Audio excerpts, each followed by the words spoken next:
একটি মানুষ বিছানায় শুয়ে সিলিংয়ের দিকে তাকিয়ে আছে। বুক ধীরে ধীরে ওঠানামা করছে। এক মুহূর্তের ব্যবধানে সে অনুভব করল বুকের ভেতর কিছু একটা ছিঁড়ে যাচ্ছে। নিঃশব্দে তার চোখ বন্ধ হয়ে গেল। চারপাশের পৃথিবী থেকে তার আত্মা আলাদা হয়ে গেল। চারপাশে কান্নার শব্দ, পরিবারের চিৎকার, সন্তানের আর্তনাদ, কিন্তু মৃত মানুষটি কিছুই শুনতে পাচ্ছে না। সে নিজেকে দেখতে পাচ্ছে, উপরে ভাসছে, নিজের দেহটা নিচে পড়ে আছে। সে চিৎকার করতে চায়, কিন্তু কণ্ঠ নেই, শব্দ নেই। হঠাৎই কয়েকজন ফেরেশতা উপস্থিত হলো। তাদের চোখে আগুনের মতো তেজ। তারা বলল, হে আত্মা, বেরিয়ে আসো তোমার রবের ক্রোধ ও অসন্তুষ্টির দিকে। এক প্রচণ্ড যন্ত্রণার মধ্যে আত্মা টেনে বের করে নেওয়া হলো, যেন কাটা ভরা গাছের মধ্য দিয়ে ভেজা পশম টেনে ছিঁড়ে ফেলা হচ্ছে। সে কাঁদতে চায়, কিন্তু কণ্ঠহীন হয়ে যায়। ফেরেশতারা তার আত্মাটিকে একটা কালো কাপড়ে মুড়ে ফেলে, যার গন্ধ এত দুর্গন্ধযুক্ত যে পৃথিবীর কোনো মৃতদেহের গন্ধ তার মতো হতে পারে না। তারপর তারা সেই আত্মাকে আকাশের দিকে তুলতে চাইল, কিন্তু প্রতিটি দরজা থেকে ধমকের আওয়াজ এলো, এই আত্মা নাপাক, এর জন্য দরজা খোলো না। ফেরেশতারা তাকে ফিরিয়ে আনে এবং দেহের মধ্যে ছুঁড়ে ফেলে দেয়। এখানেই শুরু হয় কবরের প্রথম রাত। কবর বন্ধ হয়ে গেছে। উপরে মাটি, নিচে মাটি, মাঝখানে একাশে, বুকের উপর ভার, শ্বাস নিতে কষ্ট। হঠাৎ চারদিক থেকে শব্দ শোনা গেল, যেন কেউ এগিয়ে আসছে। দুটি ফেরেশতা, মুনকার ও নকির। তাদের চোখ লাল আগুনের মতো, কণ্ঠ বজ্রের মতো। তারা জিজ্ঞেস করল, তোমার রবকে, তোমার দিন কি, তোমার নবীকে? সে চায় উত্তর দিতে, কিন্তু মুখ থেকে শব্দ বের হয় না। দুনিয়ায় নামাজ পড়েনি, কুরআন পড়েনি, আল্লাহকে চেনেনি। আজ তার জিহ্বা অবশ, হৃদয় ঠান্ডা। ফেরেশতারা বলে উঠল, তুমি জানতে পারোনি, শুনতে পারোনি, এখন ভোগ করো। সঙ্গে সঙ্গে মাটি একত্র হয়ে বুক চেপে ধরে।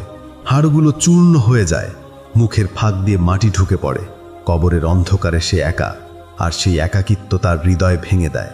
প্রতিদিন সকালে কবরের একটি জানালা খুলে যায়, যেখান থেকে সে জাহান্নামের আগুন দেখতে পায়। সে আগুনের তাপে তার দেহ পুড়ে ছাই হয়ে যায়, আবার আগের মতো হয়ে যায়, আবার পুড়ে যায়। এইভাবে চলতে থাকে কিয়ামতের দিন পর্যন্ত। একদিন পৃথিবী কেঁপে উঠল, আকাশ ফেটে গেল, সমুদ্র আগুনে রূপ নিল। মানুষ দিক বিদিক ছুটছে, কেউ কাউকে চেনে না। পাহাড় উড়ে যাচ্ছে, শিশুরা বুড়ো হয়ে যাচ্ছে। এক ভয়াবহ গর্জন সারা পৃথিবী কাঁপিয়ে দিল। মানুষ বলছে, কি হচ্ছে? ফেরেশতারা চিৎকার করে বলছে, হে মন্দ আত্মা, ওঠো, তোমার রবের সামনে দাঁড়াও। কবর খেটে সে উঠে দাঁড়ালো, কিন্তু তার শরীর অর্ধেক কালো, অর্ধেক পোড়া। চোখে আগুনের প্রতিফলন, মুখে ধোঁয়ার ছায়া। তার পায়ের নিচে নরম আগুনের মাটি, প্রতিটি পা রাখার সঙ্গে সঙ্গে গলছে। তার ডান হাতে আমলনামা দেওয়া হলো না, বরং বাম হাতে পিছন দিক থেকে ছুঁড়ে দেওয়া হলো। সে চিৎকার করে উঠল, হায়, যদি আমার আমলনামা না দেওয়া হতো।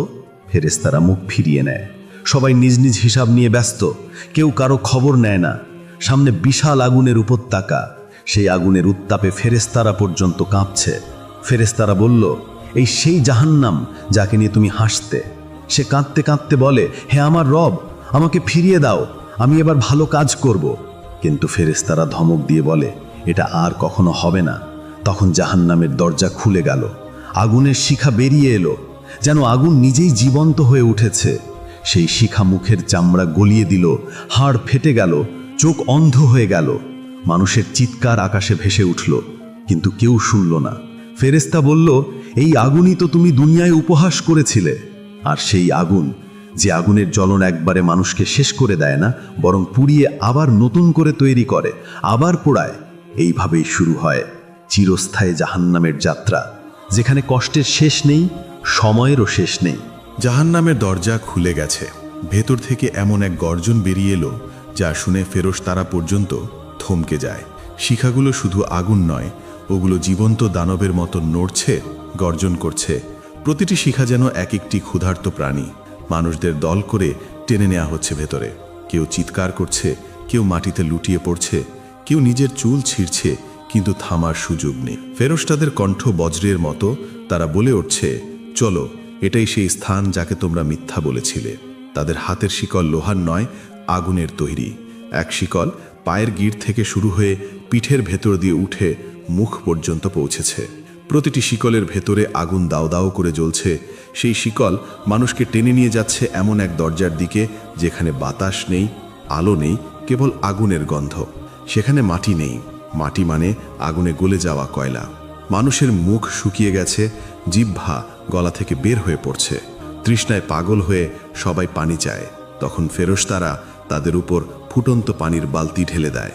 সেই পানি যখন মুখে পৌঁছায় তা ভেতর দিয়ে নেমে যায় না, বরং অন্ত্র ছিন্ন ভিন্ন করে দেয়। বুকের চামড়া গলে নিচে নেমে আসে। কেউ মুখ থেকে আগুন বের করছে, কেউ চোখ দিয়ে রক্ত কাচ্ছে। এই আগুনের নিচে আছে আরেক আগুন, তার নিচে আরও গভীর অন্ধকার স্তর, যেখানে পোড়া শরীরের গন্ধে বাতাস ভারী হয়ে থাকে। কেউ কেউ খাদ্যের খোঁজ করে। ফেরেশতারা বলে, খাও, এটা তোমাদের খাবার। তারা যে ফল দেয় তা দেখতে সবুজ, কিন্তু নাম জাকুম। একবার মুখে দিলে আগুনের শিখা জিহ্বা ছিঁড়ে ফেলে, গলা পুড়িয়ে দেয়, আর সেই আগুন পেটে গিয়ে নরককে আরও প্রজ্বলিত করে। তারা সেই ফল খেয়ে আর্তনাদ করে, কিন্তু ফেরেশতারা বলে, এটাই তো তোমরা চেয়েছিলে। দুনিয়ায় পাপের স্বাদ এখন অনুভব করো। এরপর আসে হামিম, এমন ফুটন্ত পানি যারা পাথর গলিয়ে দিতে পারে। মানুষরা পাত্র ধরে সেই পানি খেতে চায়, কিন্তু পানি ঠোঁটে ছোঁয়া মাত্র মুখের চামড়া গলে পড়ে যায়। তবুও তৃষ্ণায় তারা তা পান করে। পান করার পরই তাদের পেট ছিঁড়ে যায়, অন্ত্র বেরিয়ে আসে। কেউ মরতে চায়, কিন্তু মৃত্যু সেখানে নেই। ফেরেশতারা ধমক দেয়, এটা সেই মৃত্যু যা তুমি দুনিয়ায় ভয় পাওনি। একজনকে পিঠের আগুনে ফেলে দেয়া হচ্ছে, কেউ মাথা নিচে করে উল্টো ঝুলছে, কেউ আগুনে গলে যাচ্ছে, আবার তৈরি হচ্ছে। তাদের পোশাক আগুনের, চামড়ার জায়গায় নতুন চামড়া দেওয়া হচ্ছে, যেন তারা আবার যন্ত্রণা অনুভব করতে পারে। কেউ আগুনের শিখায় ডুবে গলে যাচ্ছে, আবার উপরে উঠে শ্বাস নিচ্ছে, তারপর আবার নিচে টেনে নেওয়া হচ্ছে। চারদিকে শব্দ একটাই, চিৎকার, গর্জন, কান্না আর লোহা গলবার শব্দ। এই দৃশ্য এমন ভয়াবহ যে ফেরেশতারা পর্যন্ত মুখ ফিরিয়ে নেয়। মানুষ চিৎকার করে বলে, হে আমাদের রব, এই শাস্তি থেকে আমাদের বের করো, আমরা এবার সত্যি তোমার আনুগত্য করব। কিন্তু উত্তর আসে, তোমরা যখন পৃথিবীটা ছিলে, তোমাদের কাছে আমার আয়াত পড়া হতো, তোমরা হাসতে, উপহাস করতে। আজ তোমরা সেই হাসির ফল ভোগ করছো। মানুষগুলো কাঁদছে, কাঁপছে, নিজেদের নখ দিয়ে চামড়া ছিঁড়ছে, কিন্তু আগুন থামে না। আগুন থামলে তারা স্বস্তি পেত, কিন্তু এখানে আগুন নিভে না। বিশ্রাম নেই, সময়ও নেই। প্রতিটি মুহূর্তে মনে হয় যেন এক নতুন কষ্ট শুরু হচ্ছে। কেউ কারো দিকে তাকাচ্ছে না, কারণ সবাই নিজের আগুনে ব্যস্ত। এই আগুনে রাজা আর গরিবের কোনো পার্থক্য নেই। সব মুখ একরকম কালো, চোখ ফোলা, ঠোঁট ঝুলে গেছে। যারা একসময় দুনিয়ায় গর্ব করত, আজ তারা মাটির ভিতরে মাথা গুজে আগুন থেকে লুকোতে চায়। ফেরেশতারা চিৎকার করে বলে, তোমাদের জন্য কোনো আশ্রয় নেই। আর যখন আগুনের শিখা তাদের গ্রাস করে ফেলে, তখন দূর থেকে একটি গর্জন ভেসে আসে, যেন আগুন নিজেই বলছে, আমি কখনো পরিপূর্ণ হই না। এভাবেই চলতে থাকে অবিরাম শাস্তি, যেখানে দিন নেই, রাত নেই, কেবল অনন্ত আগুন, তৃষ্ণা আর অনুশোচনা। কেউ চায় ফিরে যেতে, কেউ চায় মরতে, কিন্তু কিছুই ঘটে না। এই জাহান্নামী সেই স্থান যাকে রাসূল বলেছেন, যদি এক ফোঁটা আগুনের শিখা পৃথিবীতে পড়ত, তা পৃথিবীর সব কিছু পুড়িয়ে দিত। কিন্তু এখানে সেই আগুনই এখন তাদের ঘর। জাহান্নামের আগুন শুধু একটি স্তর নয়, তার নিচে আরও স্তর আছে। ওপরের আগুন যেখানে চামড়া গলিয়ে ফেলে, নিচের আগুন সেখানে হাড় পর্যন্ত গলিয়ে দেয়। মানুষ যখন ওপরের শিখা থেকে পালাতে চায়, ফেরেশতারা শিকল দিয়ে টেনে নেয় আরও গভীরে। সেখানে আলো নেই, শুধু আগুনের লাল প্রতিফলন। মানুষের মুখ এমনভাবে পোড়া যে চেহারা চেনা যায় না। কেউ দাঁড়িয়ে আছে, কেউ হাঁটু গেড়ে বসে আছে, কেউ দেয়ালে মাথা ঠুকছে। তারা সবাই এক সুরে কাঁদছে। তাদের কান্না শব্দ নয়, বরং আগুনের সাথে মিশে যায়। একসময় ফেরেশতারা এসে বলে, তোমরা কি তৃষ্ণার্ত? সবাই একসঙ্গে বলে, হ্যাঁ, আমাদের পানি দাও। তখন ফেরেশতারা তাদের উপর ঢেল দেয় ফুটন্ত তামা। সেই তামা মুখে পড়তেই মুখ গলে যায়, জিহ্বা ছিঁড়ে নিচে পড়ে। কেউ কাঁদতে চায়, কিন্তু চোখে পানি নেই, কারণ আগুন সেই চোখের পানি শুকিয়ে ফেলেছে। মানুষের দেহের প্রতিটি অঙ্গ যন্ত্রণায় কাঁপছে, কিন্তু তারা মরছে না। মৃত্যুর জন্য প্রার্থনা করছে, কিন্তু মৃত্যু সেখানে আসে না।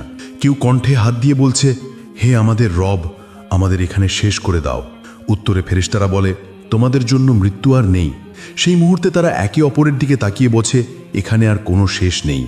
কেউ কাঁদছে নিজের পাপের জন্য, কেউ তার সন্তানদের জন্য, কেউ তার স্ত্রী, মা, ভাইয়ের নাম ধরে ডাকছে, কিন্তু কেউ কারো জবাব দেয় না।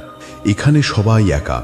একদল মানুষকে নিয়ে যাওয়া হয় নিচের দিকে, যেখানে আগুনের রং কালো, ধোঁয়া এত ঘন যে শ্বাস নেওয়া যায় না। সেখানে বাতাসের বদলে আগুনের গ্যাস যা নিঃশ্বাসে ঢুকে শরীর ফাটিয়ে দেয়। ফেরেশতারা তাদের বলে, তোমরা তো বলেছিলে জাহান্নাম কিছুই না, এখন দেখো কেমন।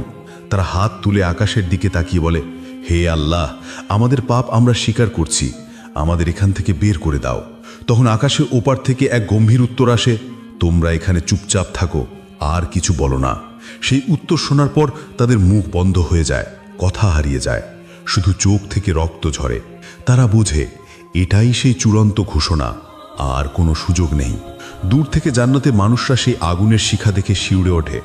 জান্নাতের দরজা থেকে তারা দেখে আগুনে পোড়া সেই মুখগুলো, কেউ কারো চেনা নয়, কিন্তু তাদের আর্তনাদ শুনে জান্নাতবাসীর চোখে পানি আসে। তখন তারা বলে, আলহামদুলিল্লাহ, আমরা রক্ষা পেয়েছি। আর জান্নাতের ভিতর সেই আর্তনাদ আরও বেড়ে যায়। আগুনের গর্জন, মানুষের চিৎকার, লোহার শিকলের শব্দ, সব মিলে এক অচিন্তনীয় ভয়াবহতা। কেউ চুল ছিঁড়ে আগুন নেভাতে চায়, কেউ নিজের মাথা মাটিতে ঠুকছে, কিন্তু থামছে না কিছুই। আগুন যেন প্রতিশোধ নিচ্ছে, প্রতিটি শিখা যেন তাদের পাপ গুনে গুনে ফেরত দিচ্ছে। কেউ গলা উঁচু করে বলছে, হে আল্লাহ, যদি আমাদের আবার দুনিয়ায় ফেরত পাঠাতে, তাহলে আমরা নামাজ পড়তাম, তোমাকে স্মরণ করতাম। তখন ফেরেশতারা বলে, দুনিয়া তো ছিল তোমার জন্য পরীক্ষা, আর এখন তুমি তার ফলাফল ভোগ করছো। সেই কথা শুনে তারা নীরব হয়ে যায়, তাদের কণ্ঠ হারিয়ে যায়। আগুনের ভিতর শুধু একটাই শব্দ প্রতিধ্বনি হয়, হায় আফসোস, যদি আমি বিশ্বাস করতাম। এই আফসোসই এখন তাদের সঙ্গী, এই আগুনই তাদের ঘর। সময় থেমে গেছে, কিন্তু কষ্ট থামেনি। কেউ চোখ বন্ধ করতে চায়, কিন্তু চোখ বন্ধ হয় না। কেউ চিৎকার করতে চায়, কিন্তু গলা বন্ধ হয়ে গেছে। এখন শুধু আগুন, ধোঁয়া এবং অনন্ত অনুতাপ। এই জাহান্নামের প্রতিটি মুহূর্ত এমন যেন আত্মা ভেতর থেকে ছিঁড়ে যাচ্ছে, কিন্তু মরণ নেই। এটাই সেই আগুন যাকে আল্লাহ সৃষ্টি করেছেন পাপী মানুষের প্রতিদান হিসেবে, যেখানে তারা বারবার জ্বলবে, আবার তৈরি হবে, আবার জ্বলবে। কোনো শেষ নেই, কোনো নিঃশ্বাসের শান্তি নেই। জাহান্নামের আগুন নিভে না, তার তীব্রতা সময়ের সঙ্গে আরও বাড়তে থাকে। যারা ভিতরে আছে তাদের শরীর বহুবার পুড়ে গলে গেছে, কিন্তু তারা এখনও জীবিত। প্রতিবার নতুন চামড়া তৈরি হয়, যেন যন্ত্রণা আবার শুরু হতে পারে। তারা হাঁপাচ্ছে, তৃষ্ণায় কাতর হয়ে পড়ছে, কিন্তু কোথাও পানি নেই, কোথাও বাতাস নেই, কেবল আগুন আর ধোঁয়া। কেউ দেয়ালের সাথে মাথা ঠুকছে, কেউ নিজের আঙ্গুল কামড়াচ্ছে, কিন্তু ব্যথা শেষ হচ্ছে না। কেউ কাঁদছে এতটাই জোরে যে নিজের কণ্ঠও হারিয়ে ফেলেছে। ফেরেশতারা এসে বলে, তোমরা কি বুঝেছ এখন কে তোমাদের রব? তারা সবাই মাথা নিচু করে, চোখে ভয়ের ছায়া। জবাব দিতে চায়, কিন্তু জবাব আসে না। তখন ফেরেশতারা গর্জন করে বলে, এটাই সেই জাহান্নাম যার সম্পর্কে তোমাদের সতর্ক করা হয়েছিল। এরপর তাদের একটি গভীর স্তরে নিয়ে যাওয়া হয়, যেটাকে বলা হয় হতাশার উপত্যকা। সেখানে আলো নেই, শুধু এক ধরনের গর্জন, যেন আগুন নিজেই কথা বলছে। এই জায়গায় সময়ও থেমে গেছে। এখানে থাকা মানুষরা একে অপরের নাম ধরে ডাকে, কেউ পিতা, কেউ মাতা, কেউ সন্তান, কিন্তু কেউ কারো কাছে পৌঁছাতে পারে না। সবাই নিজের ভাগ্য নিয়ে একা। দূর থেকে একটি আওয়াজ আসে, সেটা জান্নাতের মানুষদের কণ্ঠ। তারা জাহান্নামের আগুনের পাড়ে দাঁড়িয়ে বলে, আলহামদুলিল্লাহ, আল্লাহ আমাদের রক্ষা করেছেন। জাহান্নামীদের চোখে সেই শব্দ বিদ্ধ হয়ে যায়। তারা চিৎকার করে বলে, হে জান্নাতবাসীগণ, আমাদের উপর একটু পানি ঢেলে দাও, বা কিছু দাও যা আল্লাহ তোমাদের দিয়েছেন। কিন্তু জান্নাতের মানুষরা উত্তর দেয়, আল্লাহ এটা হারাম করেছেন জাহান্নামীদের জন্য। সেই মুহূর্তে জাহান্নামীদের মুখ নেমে যায়। তারা বুঝে যায় আর কিছুই বাকি নেই। এখন তাদের সামনে শুধু আগুন। আগুনের ভিতর ফেরেশতারা শিকল নিয়ে এগিয়ে আসে। তাদের শিকল আগুনের চেয়েও উত্তপ্ত। প্রতিটি শিকল এত ভারী যে পৃথিবীর পাহাড়ও তা বহন করতে পারত না। সেই শিকল দিয়ে তাদের বেঁধে ফেলা হয় এবং টেনে নিয়ে যাওয়া হয় আগুনের কেন্দ্রস্থলে। সেখানে আগুন কালো, গাঢ়, ঘন। শ্বাস নিতে গেলেই আগুন ভিতর ঢুকে যায়, বুক ফেটে যায়, কিন্তু মৃত্যু আসে না। তারা নিজের হাত দিয়ে মুখ ঢাকতে চায়, কিন্তু হাতও পুড়ে যায়। তখন তারা আর্তনাদ করে বলে, হে আমাদের রব, আমাদের এখানে শেষ করে দাও। কিন্তু আল্লাহর আদেশ আসে, তোমরা এখানে থাকবে চিরকাল। সেই শব্দ আকাশ কাঁপিয়ে দেয়, আর জাহান্নামের আগুন আরও প্রজ্বলিত হয়ে ওঠে। মানুষের চিৎকারে পৃথিবী নড়ে ওঠে, কিন্তু কেউ শোনে না। ফেরেশতারা মুখ ফিরিয়ে নেয়, কারণ আল্লাহর আদেশ অনুযায়ী আর কেউ তাদের সাহায্য করবে না। এখন তারা একা, সম্পূর্ণ একা। কেউ নিজের কপালে আঘাত করে, কেউ নিজের বুক ছিঁড়ে ফেলছে, কিন্তু কোনো ফল নেই। তাদের চেহারায় অনুতাপ, মুখে ভয়, কিন্তু মুখ বন্ধ হয়ে গেছে। কেউ আর কিছু বলতে পারছে না। সময়ের পর সময় পেরিয়ে যায়, কিন্তু এখানে সময়ের হিসেব নেই। এক মুহূর্ত 1 বছরের সমান, আর 1 বছর 1 মুহূর্তের মতো। এই চক্রে তারা ঘুরে ফিরে একটাই কথা ভাবে, যদি আমি আবার ফিরে যেতে পারতাম তাহলে আমি নামাজ পড়তাম, আল্লাহকে ভয় করতাম। কিন্তু এখন আর ফেরার পথ নেই। এখন তারা শুধু দেখছে জান্নাতের আলো দূরে ঝলমল করছে, আর নিজেদের চারপাশে কেবল ধোঁয়া, আগুন, কান্না আর অনন্ত নীরবতা। আগুনের গর্জনের ভিতর এক ভয়াবহ প্রতিধ্বনি ওকে, এটাই সেই ফল যা তোমরা দুনিয়ায় অর্জন করেছিলে। তাদের কান সেই শব্দে বধির হয়ে যায়। আগুনের নিচে যখন তারা পড়ে তখন তাদের মুখ বিকৃত হয়ে যায়, কেউ এক চোখ হারায়, কেউ মুখহীন হয়ে যায়, কিন্তু তারা তবুও জীবিত। আল্লাহর আদেশে আগুন তাদের পুনরায় তৈরি করে, যেন তারা আবার সেই কষ্ট ভোগ করতে পারে। তাদের জন্য আর সকাল নেই, আর সন্ধ্যা নেই, শুধু অনন্ত যন্ত্রণার সময়। এই হলো সেই জাহান্নাম যার ভয় দেখানো হয়েছিল, কিন্তু মানুষ হাসতে হাসতে তা অস্বীকার করেছিল। আজ তারা নিজের চোখে তা দেখছে, নিজের দেহে তা অনুভব করছে, কিন্তু কিছুই বদলানো যাবে না। এখানে কান্নার শব্দ নেই, কারণ কান্নার জলও শুকিয়ে গেছে।